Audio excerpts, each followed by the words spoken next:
ಅಮ್ಮರೇ, ನೀವು ಇಲ್ಲಿಂದ ಹೊರಟ್ಬಿಡಿ. ನೀವು ರೂಮಲ್ಲಿ ಇರಿ, ಏನೇ ಆದರೂ ಆಚೆ ಬರಬೇಡಿ. ಅಲ್ಲ ಪದ್ದು, ನೀವಿಬ್ರೇ ಈ ರೌಡಿಗಳ ಜೊತೆಗೆ ತಲೆ ಕೆಡ್ಸ್ಕೊಬೇಡಿ ಅಮ್ಮರೇ. ಇವತ್ತು ನಮ್ಮನ್ನು ಕಾಪಾಡ್ತಿರೋದು ದೈವ ಮಾತ್ರ ಅಲ್ಲ, ದೆವ್ವ.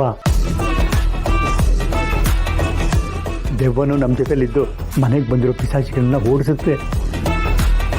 ಏನೋ ಚೋಟು? ರೆಡಿಯಣ್ಣ. ನೀವಿಬ್ರು ಹುಷಾರು. ಆಯ್ತು ಅಮ್ಮರೇ, ನಮ್ಮ ಬಗ್ಗೆ ಯೋಚನೆ ಮಾಡಬೇಡಿ, ನೀವು ಹುಷಾರಾಗಿರಿ. ಈ ನನ್ನ ಮಕ್ಕಳು ಎದ್ನೋ ಬಿದ್ನೋ ಅಂತ ಓಡೋಗ್ಬೇಕು. ನಿಮ್ಮ ಜೀವನದಲ್ಲಿ ಮುಂದೆ ಯಾವತ್ತೂ ಈ ಥರ ಕೆಲಸ ಮಾಡಬಾರ್ದು. ಮಾಡ್ತೀನಿ, ನೀವು ನಡೀರಮ್ಮ. ಸರ್, ಚುಟು ಹುಷಾರು.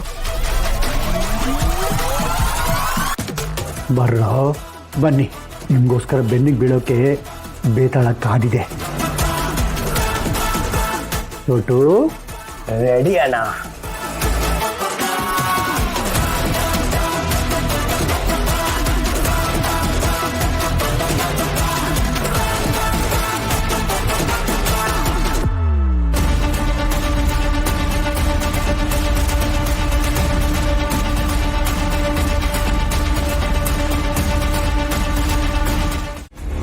ಮ್ಯಾಡಿಗೆ ಏನಾಗಿದೆ? ಎಲ್ಲಿ ಹೋಗಿದ್ದಾನ ಅವನು? ಆ ನಂದಿನಿ ಸಾಮಾನ್ಯದವಳೇ ಅಲ್ಲ. ಅವಳನ್ನ ಹಿಡಿಯಕ್ಕೆ ಹೋಗಿ ಇವನಿಗೇನಾದ್ರೂ ಹೆಚ್ಚು ಕಡಿಮೆ ಆಗಿದೆಯಾ ಏನೋ ಒಂದು ಗೊತ್ತಾಗ್ತಿಲ್ವಲ್ಲ. ಹೇಗೆ ತಿಳ್ಕೊಳ್ಳೋದು?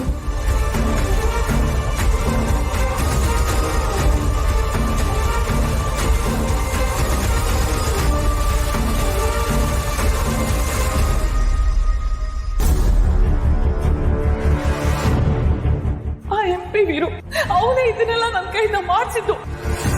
ಮದನು ಒಂದ್ ಪಪ್ಪು ಗಲಾಟೆಯಲ್ಲಿ ಸಿಕ್ಕಾಕೊಂಡ್ಬಿಟ್ಟಿದ್ದ. ಆ ಕೇಸ್ನ ನಾನು ಮತ್ತೆ ರಿಓಪನ್ ಮಾಡ್ತೀನಿ, ಅವ್ನ ಮತ್ತೆ ಜೈಲಿಗೆ ಕಳಿಸ್ತೀನಿ ಅಂತ ಹೇಳ್ಬಿಟ್ಟ.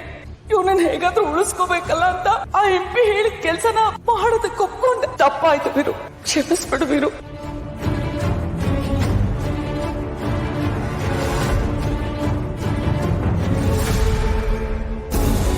ಆಗಿದ್ದೆಲ್ಲ ಆಗೋಯ್ತು. ತಪ್ಪು ಯಾರು ತಾನೇ ಮಾಡಲ್ಲ. ಎಷ್ಟೇ ಆದರೂ ಅಕ್ಕನ ದೇವತೆ ಅಂತ ಪೂಜೆ ಮಾಡ್ತಿದ್ದವನು ನಾನು. ನನ್ನಿಂದಾಗಿ ಅಕ್ಕ ಇಷ್ಟು ಬೇಜಾರಲ್ಲಿದ್ದಾಳೆ. ಒಂದೇ ಮನೆಯಲ್ಲಿ ಒಟ್ಟಿಗೆ ಇರುವಾಗ ಅಕ್ಕ ಹೀಗಿರೋದನ್ನ ನನ್ನಿಂದ ನೋಡಕ್ಕಾಗಲ್ಲ.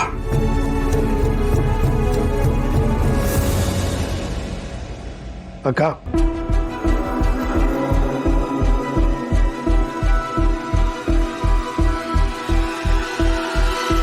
ವೀರು, ನೀನ್ ನನ್ನನ್ನು ಕೂಗ್ತೀಯ? ನೀನು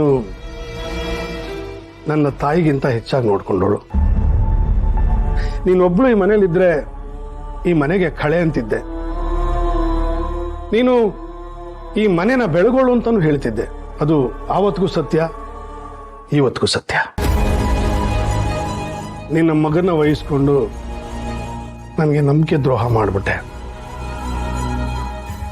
ಆದರೂ ನಿನ್ನ ಮೇಲೆ ಹೆಚ್ಚಿನ ಕಾಲ ದ್ವೇಷ ಇಟ್ಕೊಳ್ಳೋದಕ್ಕೆ ನನಗೆ ಮನಸ್ಸು ಬರ್ತಾ ಇಲ್ಲ. ವೀರು ನನ್ನ ಕಡೆ ವಾಲ್ತಿದ್ದಾನೆ, ನನ್ನ ಮೇಲೆ ಕನಿಕರ ತೋರಿಸ್ತಿದ್ದಾನೆ. ಇದೇ ಸರಿಯಾದ ಸಮಯ. ಅವನ್ ಕನಿಕರನ ನಾನು ಬಳಸ್ಕೋಬೇಕು. ಆ MLA ಮಾಡಿದ ಕುತಂತ್ರಕ್ಕೆ ನಿನ್ನಿಂದ ನಾನು ಶಿಕ್ಷೆ ಅನುಭವಿಸಿದೆ. ನೀನು ನನ್ನ ನಂಬಿಕೆ ಕಳ್ಕೊಂಡೆ. ಇದೆಲ್ಲ ಗೊತ್ತಾದ ಮೇಲೆ ನನಗೆ ನಿನ್ನ ಬಗ್ಗೆ ಮನಸ್ಸನ್ನ ಕಲ್ಲು ಮಾಡ್ಕೊಳ್ಳೋದಕ್ಕೆ ಇಷ್ಟ ಆಗ್ತಾ ಇಲ್ಲ. ಅದು ಅಲ್ಲದೆ ನೀನು ಹೀಗೆ ಮನೇಲಿ ತುಂಬಾ ಸೈಲೆಂಟಾಗಿ ಕೂತಿರೋದು ನನ್ನಿಂದ ನೋಡೋಕ್ಕಾಗ್ತಾ ಇಲ್ಲ. ಹಾಗಾಗಿ ಎಲ್ಲ ಮರೆತುಬಿಟ್ಟು ನೀನು ಆರಾಮಾಗಿರಕ್ಕ.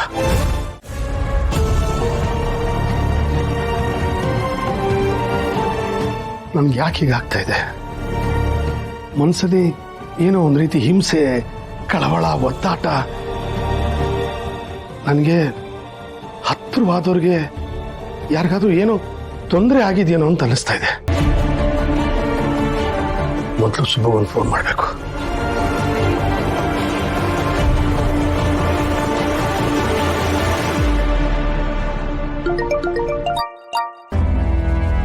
ಹೇಳಿ ಯಜಮಾನ್ರೆ.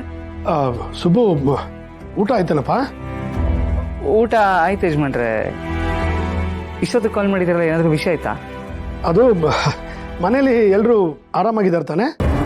ಏನೂ ತೊಂದರೆ ಇಲ್ಲ ಯಜಮಾನ್ರೆ, ಎಲ್ಲರೂ ಚೆನ್ನಾಗಿದ್ದೀವಿ. ಯಾಕೆ ಕೇಳ್ತಿದ್ದೀರಾ? ಅಲ್ಲ, ಅದು ಸುಬ್ಬು, ಯಾಕೋ ಒಂಥರ ಹಿಂಸೆ ಆಗ್ತಾಯಿದೆ ಕಣೋ. ಉಸಿರು ಕಟ್ಟೋವಾಗ ಆಗ್ತಾ ಇದೆ. ಒದ್ದಾಟ, ಸಂಕಟ, ನಮ್ಮವ್ರಿಗೆ ಯಾರಿಗೋ ಏನೋ ಆಗಿದೆಯೇನೋ ಅಂತ. ಯಜಮಾನ್ರೆ, ನೀವು ಯಾವಾಗಲೂ ನಮ್ಮ ಬಗ್ಗೆನೇ ಯೋಚನೆ ಮಾಡ್ತಾ ಇರ್ತೀರಾ. ನಿಮ್ಮ ಆಶೀರ್ವಾದ ಇರೋವರೆಗೂ ನಮಗಾಗ್ಲಿ ನಮ್ಮ ಮನೆಯವ್ರಿಗಾಗ್ಲಿ ಏನೂ ಆಗಲ್ಲ. ನೀವೇನು ಚಿಂತೆ ಮಾಡಬೇಡಿ, ಆರಾಮಾಗಿರಿ, ನೆಮ್ಮದಿಯಾಗಿ ಮಲ್ಕೊಳ್ಳಿ ಯಜಮಾನ್ರೆ. ಸರಿನಪ್ಪ. ಗುಡ್ ನೈಟ್ ಯಜಮಾನ್ರೆ.